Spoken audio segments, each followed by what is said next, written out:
Welcome to Save As Ability, a podcast to educate and inform you about disability employment issues. My name is David D'Arcangelo, and I'm your disability policy expert. Employment first, that's our topic today on Save As Ability. Welcome back. It's great to be back with you, David D'Arcangelo, another episode. And we've been getting a great response, so please help us keep that going. If you could like, subscribe, share, comment, we'd appreciate it. It helps our channel grow so that we can keep great content flowing for you. So, as you know, if you've been watching our episodes, we'd like to talk about employment. And it occurred to me that there's like these overarching principles that we keep talking about all the time, but there is a specific movement out there that many in the disability community have been involved with. And there's organizations set up for an advocacy around. And it's really what we've been talking about. And it's the principle of employment first. So we're going to talk a little bit about that today and go a little bit of a deep dive on some of its points. So, you know what we've been talking about, like employment just isn't about income. Yeah, it's about that, and that brings freedom and everything else, and that's important. But it's also about using your talents for both yourself as a person, but also for society and the benefits that it brings. So this is a win-win-win, right? And, we're the biggest champions of employment for people with disabilities here. So, but what is employment first, right? So employment first focuses on supporting people with disabilities in attaining employment in the general workforce. Well, why do we say that? Because historically, many people with disabilities oftentimes were not focused by policymakers, by programs put forward to be in the general workforce. They were often in other environments that weren't fully integrated, right?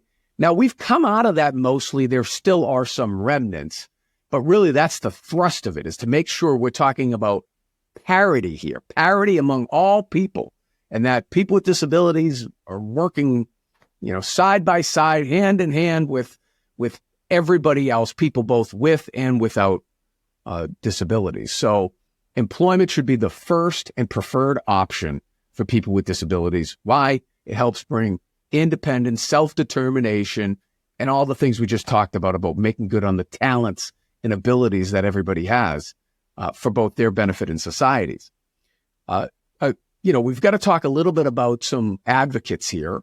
And a big organization in this is called APSE. It's the Association of People Supporting Employment First. They're kind of like a big national organization, big nonprofit group, really made up of people with disabilities too. And their goal is to support people with disabilities in this employment first movement. Okay. And it's made up of advocates, and their core principle is that when individuals with disabilities seek public assistance, the top priority should be employment in the general workforce, right? And so this is going back a little bit in the 90s, where we had the Clinton era, and Congress came together with welfare to work and things like that. So it's a similar type of thing. It's basically saying, look, if you're going to be on the public benefits, we really want employment to be your first goal and not these other things that kind of take you away from that. So it's like, what's their phrase is real jobs at real wages. And, they seek to create opportunities for everybody, all people with disabilities. And that's a good thing. And so, but what are we talking about then in the general workforce, right? People with disabilities is such a large spectrum, and it's all of the different prevalence types that we've talked about. And within each prevalence type, there is a large spectrum, right? We know that many people with disabilities are aging into those disabilities.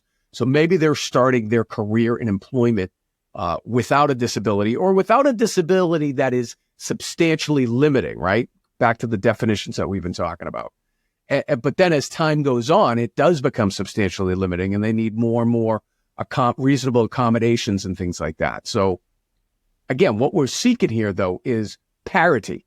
We're trying to get people with disabilities, one, in the labor force, and then two, employed, because we recognize from previous episodes that we have a two-step challenge. The first challenge is getting people resolved to be in the labor force. And then once you're in the labor force, getting people to work. So yeah, I mean, it's a great opportunity to get people with disabilities into the labor force included so that they can, really have access to freedom, enhanced freedom, and making good on that talent. So, again, historically, individuals with disabilities were steered more towards like these facility-based options, or, sometimes even the distant past, segregated workshops. And again, there's some remnants of that now, but we're doing away with that 14C and things like that.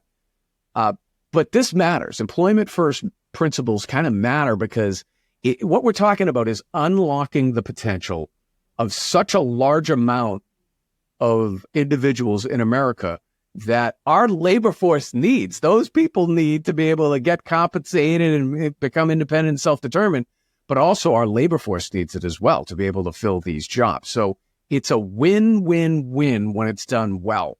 There are great examples of it that we want to bring out. And again, APSI does a pretty good job of this. Washington State, for example, has like 89% of individuals in their employment first programs work in community-based jobs. But the national average is only like the low 20% or something like that. So, what they're doing up there is obviously working. And again, I think they're addressing the two-step challenge. One, get people resolved to want to work and be in a labor force. And two, then getting them the job in a competitive integrated work environment. So, policy-wise, there is a discussion here. And what is government's role on this? I happen to believe in that government should be less regulations, right? Let's leave it more up to the individual and to the business and incentivize it, both for the individual and for the business. And there's ways to do that. There's ways to modernize these programs so that we can really get more people into the labor force, get them employed. That'll help the employee, the employer, and we've been through the steps we're talking about. So, but there should be like a deal there. There's a good deal there to be had. And it's basically like, okay, rather than have many of these benefit programs reward these things that are not work-based, let's try to get the funding more towards programs that are work-based, okay? And like, Centers for Medicaid, for example, we can work on those regulations. In IDA, that's the educational law, the Individuals with Disabilities Education Act, have employment be in everybody's individualized education plan, as an example, and, VR and all that. But there's ways to do that better and more efficiently and get better outcomes. Because unfortunately, some of these programs have evolved in a way where they really are not meeting what they could or should be able to do for people with disabilities. And again, there's ways to improve that.